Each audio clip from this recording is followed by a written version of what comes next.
서울에서 10월 27일 포괄적 차별금지법을 반대하는 기독교 우리 교우들의 모임들이 있습니다. 200만 명을 목표로 하는데 사실 우리 교회도 이렇게 예배를 좀 일찍 드리고 같이 올라가서 했어야 되는데 좀 그것이 좀 아쉽습니다. 오늘은 말씀을 전하기 전에 여러분이 익숙하지 않은 것이 있을 겁니다. 차별을 금지하는 법을 마련하는데 왜 기독교인들은 차별금지법을 반대하는가? 그것을 먼저 목사님 말고 한국사를 강의하는 전한길이라고 하는 분이 있습니다. 좀 약간 욕도 좀 섞고 하는데 제가 봤을 때는 믿음이 있으신 분이에요, 이분은요. 그래서 목사님들 이야기 말고 이 한국사를 강의하는 전한길이라고 하는 분의 저는 평신도로서 어떻게 보면 먹고 사는 부분하고 연관이 되는데 이런 거 얘기하면 학생들 수입이 떨어질 수 있거든요, 오히려. 그런데 이런 얘기를 한다는 거 참 개인적으로 대단하다고 여깁니다. 먹고 사는 문제에게 곧바로 이렇게 직격탄이 올 수도 있는데 이것에 대해서 가리거나 숨기지 않는 것, 저는 이런 믿음에 대해서 저는 훌륭하다 이런 생각을 갖습니다. 그래서 다른 분들 것보다 이분의 동영상을 잠깐 보도록 하겠습니다. 불을 여기 앞에 좀 어둡게 해주셨으면 좋겠어요. 반대 목소리를 내야 한다고 생각합니다. 진보든 보수든 남자든 여자든 반갑습니다, 또는 여러분. 젊은 세대든 나이든 세대든 간에 어느 누구도 이거는 차별금지법이 같이 함께 얼마나 같은 마음으로 국민들에게 해야 입법을 될 가져올지, 만큼은 문제를 막아야 가져올지에 된다고 대해서 저는 생각합니다. 국민들이 그리고 좀 알았으면 저 역시 하는 딸을 생각으로 키우는 이렇게 아버지로서 방송을 우리 딸을 되었습니다. 보호해야 되고 차별금지법 아이를 또 부모님들도 하면은 두 가지가 마찬가지로 있거든요. 이렇게 일어날 개별적 차별금지법과 그리고 포괄적 차별금지법이 있어요. 개별적 차별금지법은 말 그대로 인종차별이나 여성차별이나 장애인차별처럼 특정된 것에 대한 차별을 금지한다는 것으로 상식을 가진 분이라면 또 저 역시 마찬가지로 그 법에 대해서는 지지하고 당연히 약자에 대해서 보호돼야 될 것입니다. 그런데 문제는 뭐냐 하면은 포괄적 차별금지법이 포함되어 있거든요. 그 포괄적 차별금지법이라는 것은 그야말로 특정되지 않은 너무나 추상적이고 광범위한 것에 대해서 모든 것에 대해서 차별을 금지한다는 것인데요. 언뜻 듣기에는 뭐지라고 할 수 있는데요. 포괄적 차별금지법을 제정하려는 취지는 뭐냐 하면은 우리가 흔히 알고 있고 헌법에도 규정되어 있는 대로 생물학적인 남자와 여자의 성 구분을 없애고 바로 사회적인 성의 개념으로 바꾸려는 것입니다. 젠더가 되는 것이죠. 그죠? 여러 가지 성을 직접 결정할 수 있게 됩니다. 그러면은 어떤 문제가 생기냐 하면은 자, 전환길이 남자지 않습니까? 그런데 나는 오후부터 여자를 선언한다 라고 하면 여자 화장실에 들어가도 되는 거예요. 그리고 여자 사우나에 들어가도 되는 겁니다. 그러면 이제 또 수치심을 느꼈던 다른 여자분들이 신고를 하면은 그게 바로 차별을 역시 저에게 모욕감을 주고 그래서 그렇게 하면은 신고하는 사람이 처벌을 받게 됩니다. 끔찍하지 않습니까? 군 입대를 앞두고 있는 남자는 여성으로 성전환하겠다 해버리면 그 선언하면은 군대 안 가도 되는 거예요. 군대 갔다 오신 분 남자분들 어떻게 생각하십니까? 이런 거에 대해서요. 대표적인 나라들의 어떤 사례를 들어보면 미국 캘리포니아 같은 경우에서는 성정체성의 혼란을 겪는 아이들에게 아버지 어머니께서 야 너는 아들이야 넌 딸이야 넌 남자야 여자야 라고 그렇게 이야기하면은 차별을 받게 됩니다. 부모가 왜 성에 대해서 차별하냐 이겁니다. 여러분 충격 아닙니까? 캐나다 같은 경우는 실제로 남자 옷을 입은 여자 또는 여자 옷을 입은 남자 선생이 수업을 들어와요. 상상이 됩니까? 그럼 그 선생님은 여자 화장실에 갈 수도 있고 남자 화장실에 갈 수 있는 거예요. 핀란드 같은 경우는 이 법이 제정된 뒤로 성전환에 관한 게 너무 많으니까 1년에 1회 이상은 성전환을 못한다. 이런 법이 또 제정된다 그래요. 호주 같은 경우는 스스로를 나는 트랜스젠더다 또는 레즈비언이다 게이다라고 이렇게 규정하는 자가 무려 10배 이상 늘어났다고 합니다. 영국 같은 경우는 성전환 희망자가 기존보다 44배가 늘어났다고 합니다. 끔찍하지 않습니까? 그리고 학교에서 이제 앞으로 선생님께서 학생들에게 성교육을 할 때도 마찬가지로 동성애자를 위해서 동성애 하기 전에 이렇게 해서 성관계를 가져야 된다. 만약 가르치지 않으면 역시 마찬가지로 그것도 차별이 되어서 처벌받게 됩니다. 뿐만 아니라 동성애 같은 경우는 흔히 우리가 알려진 대로 에이즈 감염 위험도 높고 또 좀 비위생적일 수도 있다. 이런 표현도 하게 되면 부정적이다 해서 이거 역시 차별금지법 위반이 되어서 역시 처벌받게 됩니다. 이렇게 부작용이 너무 많고 사회적으로 초래할 문제가 심각한데 여러분들께서는 어떻게 생각하십니까? 특별히 학교 선생님께서는 자라는 학생들을 생각해 보면 너무 끔찍하지 않습니까? 그래서 전국에 있는 학교 선생님께서 전부 들고 일어나서 강력히 저는 반대 목소리를 내야 한다고 생각합니다. 진보든 보수든 남자든 여자든 또는 젊은 세대든 나이 든 세대든 간에 어느 누구도 이거는 같이 함께 같은 마음으로 이 법 제정만큼은 막아야 된다고 저는 생각합니다. 그리고 저 역시 딸을 키우는 아버지로서 우리 딸을 보호해야 되고 아이를 좀 부모님께서도 마찬가지로 이렇게 일어날 일을 뻔히 보면서 이 법 제정에서 무기를 하시겠습니까? 그냥 침묵하시겠습니까, 여러분? 이 법이 한번 제정되고 나면은 이 법 제정은 문제가 있다. 사회 병폐를 만든다. 그래서 개정될 필요가 있다. 라고 하는 것조차도 역시 차별이 되기 때문에 그런 것, 거론조차 못하게 된다고 합니다, 여러분. 저는 분명히 말씀드리지만은 양성애자든 동성애자든 다들 같이 존중돼야 한다고 생각합니다. 그거는 누가 뭐라 할 수 없지 않습니까? 개인의 자유니까요.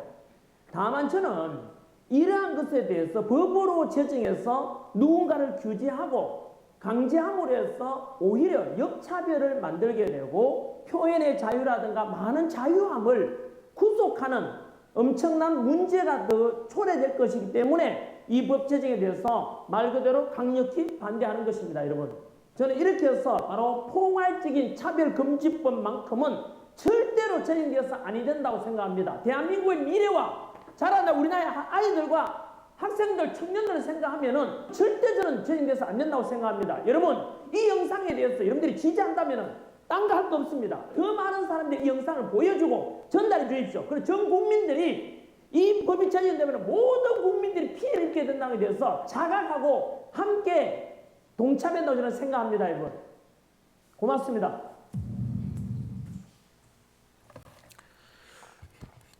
불을 좀 켜주시고요. 저는 결혼하기 전에 영등포에서 목욕탕에 들어갔다가 한 남자분이 저를 이렇게 지그시 보는 거예요. 저보다 나이가 몇 살 어린 것 같은데 지그시 이렇게 쳐다보는 거예요. 그래서 시선이 느껴져서 이렇게 왜 쳐다보나 했는데 제 손 좀 만져주시면 안 돼요? 이러는 거예요. 그때 이제 제가 첫 번째로 이 동성애자죠. 굉장히 부정적인 감정을 가졌습니다. 아주 몸이 소름 끼치고 이제 그게 동성애자에 대한 아주 부정적인 인식을 갖게 됐던 또 하나의 일이었습니다. 제가 미리 예전에도 말씀드렸지만 저는 첫 뽀뽀를 제 아내와 하지 않았습니다. 저는 군대에서 저희 고참님에게 강제로 뽀뽀를 당했습니다. 굉장히 수치스럽고 어떻게 보면 좀 죽이고 싶다는 마음이 들 정도로 그런 수치스러운 느낌이었습니다. 그런 것들 때문에 동성애자들에 대해서 성경이 말씀하는 이상으로 좀 부정적인 생각을 가졌던 것도 사실입니다. 인간은 하나님의 법을 무시할 자격이 없습니다.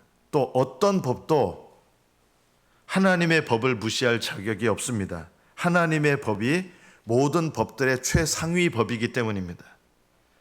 하나님의 법을 거스리는 법들은 이미 그 자체가 법으로서의 올바른 토대를 잃어버린 것과 같습니다. 인간은 동성애를 용납하거나 정당화할 수 있는 자격이 없습니다.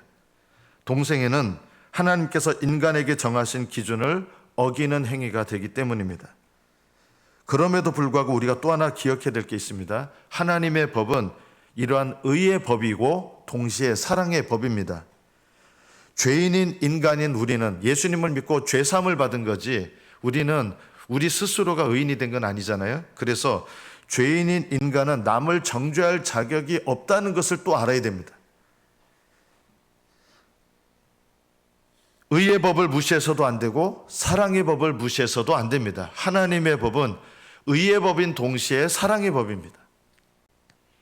우리가 동성애자들을 정죄하거나 또 동성애자들에 대해서 비인격적으로 무시하거나 동성애자들에 대해서 차별해서는 안 됩니다. 우리가 다른 죄인을 정죄할 자격이 없는 것처럼 동성애자들도 차별할 자격이 없습니다. 우리가 다른 죄인들의 인격을 무시할 자격이 없는 것처럼 우리는 동성애자들의 인격을 무시할 자격이 또한 없다는 것을 알아야 됩니다. 차별은 죄악입니다. 우리는 다른 사람의 인격을 멸시해서는 안 되고 아무리 죄가 커도 내가 그 사람보다 더 나은 죄인이 아니라는 것을 늘 기억해야 됩니다. 우리는 내가 관여되지 않은 죄에 대해서는 더 맹렬하게 판단하고 비판하는 경향이 있습니다.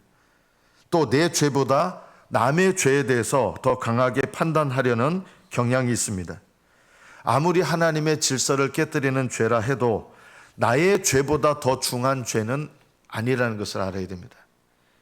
그래서 차별해서는 안 되는 이유는 그가 동성애자라 할지라도 여전히 하나님의 형상을 가진 존재이기 때문입니다. 타락했죠. 철저하게 타락했어도 죄인이라 할지라도 하나님의 형상을 지니고 있는 죄인입니다. 그래서 우리는 그 사람을 인격으로 존중해야 마땅합니다. 어느 누구도 내가 스스로 가지고 있는 옳고 그름의 기준을 가지고 정죄하려 하거나 차별해서는 안 됩니다. 이것이 성경이 우리에게 말씀하시는 하나님의 법의 올바른 기준입니다. 그러나 우리가 또 하나 알아야 될 것이 있습니다. 동성애는 성경이 금하는 죄라는 것입니다. 인격적으로 동성애자들을 존중해야 되지만 동성애라는 죄를 결코 용납해서는 안 됩니다. 예수님께서 죄인들을 사랑하시지만 아무리 작은 죄도 용납하시지 않는 것과 같습니다. 주님은 죄인들을 용납하시는 분이시지 죄를 용납하시는 분이 아니십니다. 우리의 기준은 항상 성경에서 시작해야 됩니다. 동성애는 왜 죄입니까? 하나님께서 그것을 죄라고 말씀하기 때문입니다. 성경이 그것을 죄라고 말씀하기 때문입니다. 이러한 하나님의 기준에 반하는 인간의 기준은 악한 것에 지나지 않습니다.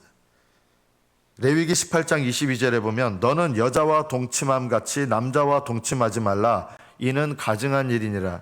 레위기 20장 13절에 보면 누구든지 여인과 동침하듯 남자와 동침하면 둘 다 가증한 일을 행함인즉 반드시 죽일지니 자기의 피가 자기에게로 돌아가리라. 이것이 사형을 받을 만한 죄라는 것입니다. 오늘 본문에 보면 하나님께서 그들을, 이 동성애자들이에요, 그들을 마음의 정욕대로, 동성애자들의 마음속에 정욕이 일어나는 것은, 어떤 욕구가 일어나는 것은 성경 말씀에 의하면 마음의 정욕이라는 것입니다. 세상적인 정욕. 그들을 더러움에 내버려 두사 그냥 방치하신다는 뜻이 아니라 그들이 그 죄를 죄로 여기지 않고 그 죄를 고집하면 하나님은 그 죄의 더러움에 내버려 두신다는 것입니다. 그게 더 불쌍한 거죠. 그들의 몸을 서로 욕되게 하셨다. 동성애자들의 성관계는 몸을 욕되게 하는 일입니다. 또 25절에 보면 하나님의 진리를 거짓 것으로 바꾸는 일입니다. 또 동성애는 피조물을 조물주보다 더 경배하고 섬기는 일에 속하는 일입니다. 왜냐하면 동성애라는 자체가 하나님의 기준보다 인간의 기준을 더 위에다 두는 거예요. 그래서 동성애를 이거 죄가 아니다라고 하시는 분들은 어떤 거냐면 인간의 기준을 하나님의 기준보다 올려놓기 때문에 이것이 바로 우상숭배에 속하는 죄에 포함되는 것입니다. 피조물을 조물주보다 더 경배하고 섬기는 것입니다. 26절에 보면 그들을 부끄러운 욕심에 내버려 두셔라. 부끄러운 욕심이라는 거예요. 그리고 순리가 아니라 영리라는 것입니다. 하나님께서 창조하신 창조의 섭리는 남자와 여자가 가정을 이루는 것이지, 남자와 남자가 가정을 이루는 것은 하나님께서 주신 창조 섭리를 완전히 반대하는 것입니다. 서로 향하여 음욕이 부릴 듯하며 남자가 남자와 더불어 부끄러운 일을 행하며 그들의 그릇 때문에 상당한 보응을 그들 자신이 받았다. 28절에 보면 또한 그들이 마음에 하나님 두기를 싫어하며, 동성애를 정당화하시는 분들, 이 동성애의 죄는 마음에 하나님 두기를 싫어하는 죄가 됩니다. 하나님께서 그들을 그 상실한 마음대로 내버려 두신다. 상실한 마음이 잃어버려진 상태라는 것입니다. 동성애는 하나님의 창조 원리를 무시하는 죄악입니다. 또 동성애는 참된 인간성을 저버리는 행동이 됩니다. 하나님은 동물과 인간을 구별하셨습니다. 생물학적으로 보면 인간은 동물에 포함되죠. 생물학적으로. 그러나 동물과 인간은 전혀 다릅니다. 동물은요, 힘 있는 수컷이 암컷을 다 차지하면 자연적인 일입니다. 그건 자연의 섭리입니다. 그러나 인간이 돈 있는 남자가 여자를 돈 주고 사는 거, 이거 죄입니다. 왜 죄입니까? 자연적으로 말한다면 돈 있는 인간은 힘 있는 동물이고, 힘 있는 동물이 여자들을 많이 사는 거, 이게 뭐가 잘못됐습니까? 인간은 동물이 아니라 인간이기 때문입니다. 하나님은 인간과 동물을 완전히 구별해 놓으셨습니다. 생물학적으로는 인간도 동물에 포함될지 모르지만 성경적으로는 하나님은 인간과 동물을 구별하시고 전혀 다른 기준을 두시는 것입니다.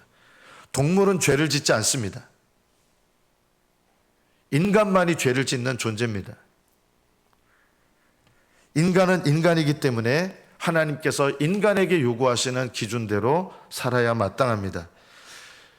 하나님께서 가정을 세우시는데 이 가정은 하나님의 구원의 역사를 이루어가는 가장 중요한 기본적인 단위입니다.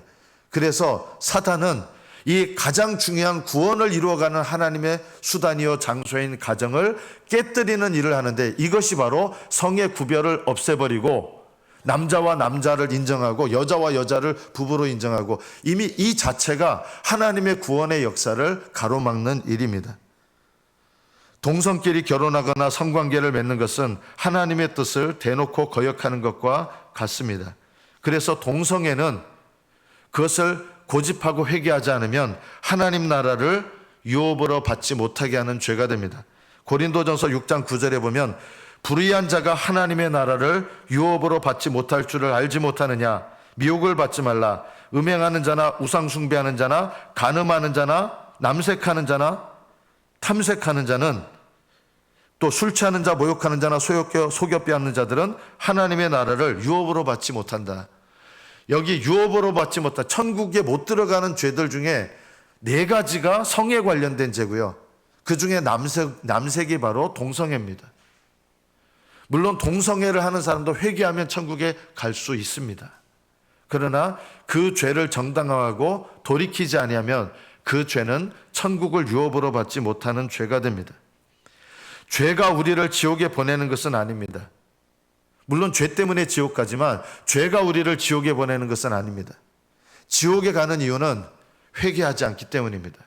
이 세상 모든 사람들 중에 죄인이 아닌 사람이 없습니다. 그러나 어떻게 해서 천국을 갑니까? 죄 때문에 천국 못 간다 그러면 아무도 천국 못 가야 되잖아요.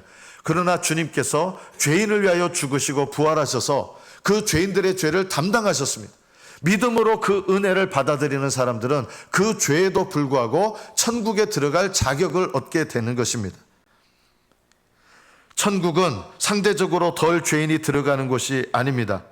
죄인이 아닌 사람이 들어가는 곳이 아닙니다. 죄인이 아닌 사람은 아무도 없습니다. 천국은 죄가 없는 자가 들어가는 곳이 아니라 용서받은 죄인이 들어가는 곳입니다.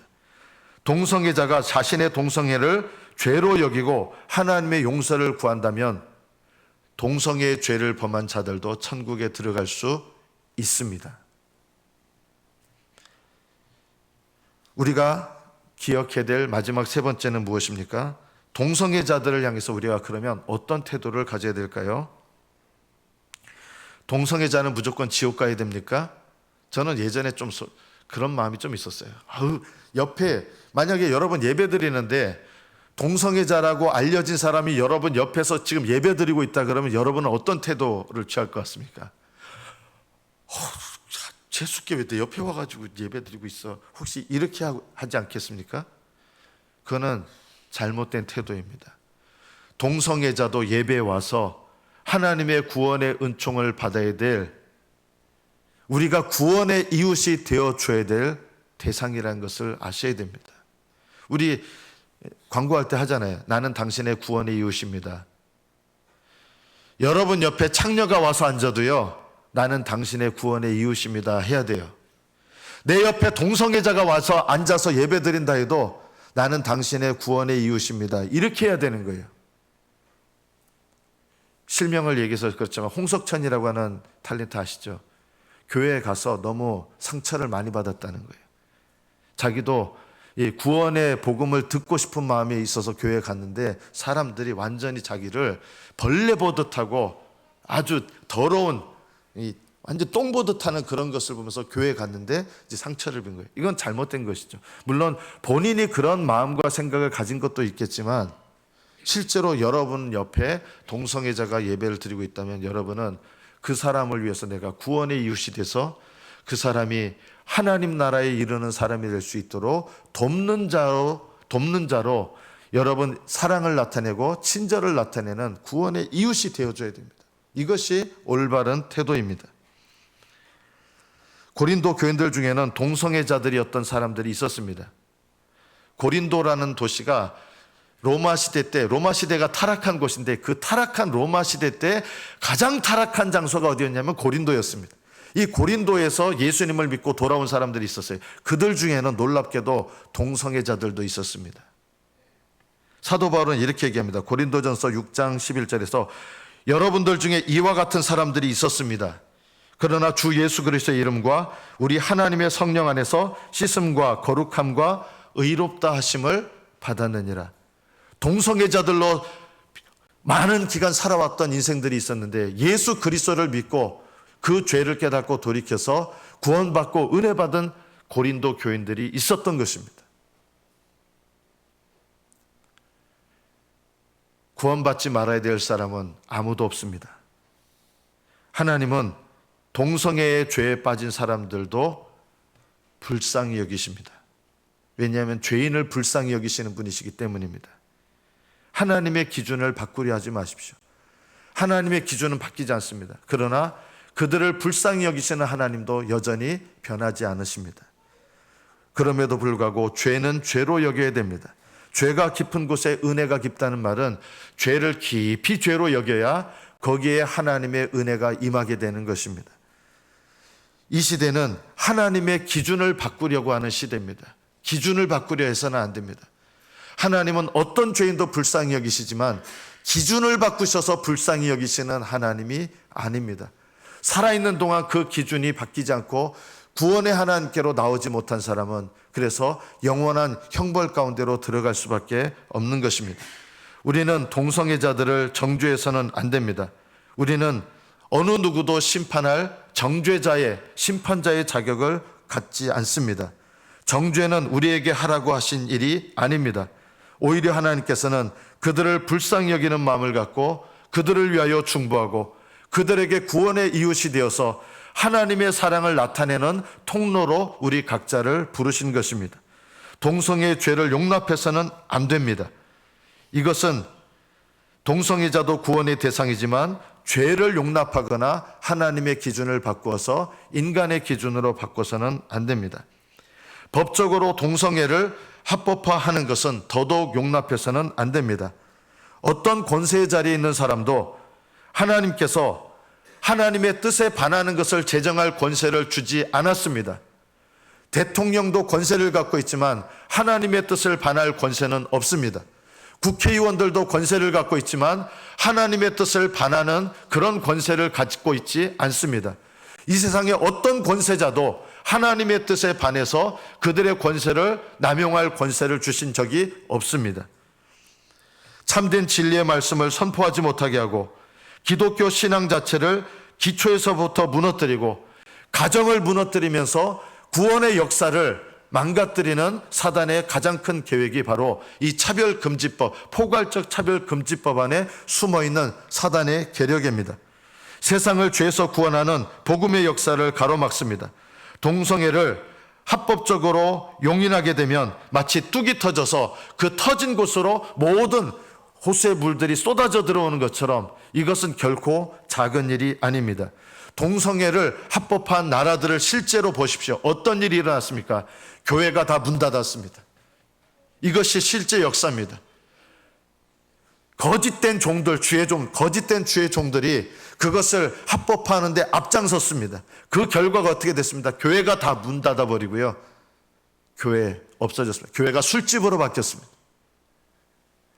동성애를 합법화하는 것은 차별을 금지해야 된다는 교묘한 속임수 아래 하나님의 기준과 뜻을 무너뜨리는 역할을 하는 것입니다. 그러나 우리가 또 하나 기억해야 될 것이 있습니다. 무엇보다 우리는 그럼에도 불구하고 남의 죄보다 내 죄를 더 중요하게 여겨야 됩니다. 우리가 이런 태도를 결코 버려서는 안 됩니다. 내 죄를 더 크게 보고 내 죄를 중히 여기면 동성애에 속해 있는 사람도 하나님의 뜻 가운데 불쌍히 여기는 마음을 갖게 되고 진정으로 중보하게 되고 기도하게 되고 구원의 이웃이 돼서 섬기는 자가 되는 것입니다. 하나님은 어떤 죄인이라도 우리가 그들에게 구원의 이웃이 되기를 원하시는 것입니다. 여러분 가족 안에도 여러분 가족의 어떤 죄인이라 할지라도 내가 그에게 구원의 이웃이 돼서 하나님의 구원의 은총의 역사를 전달하는 은혜의 통로가 되기를 원하시는 것입니다. 그리스도인은 오늘날 동성애에 대해서 여러분이 혹시 여러분 중에는 또 나누다 보면 이런 분이 있을 거예요. 나는 그거 옳다고 생각하지 않습니다. 나는 오히려 기독교인들이 잘못하고 있다고 생각합니다. 혹시 이런 생각을 갖고 있는 분이 있을지 모릅니다. 그러나 기억하셔야 됩니다. 하나님의 기준은 변하지 않습니다.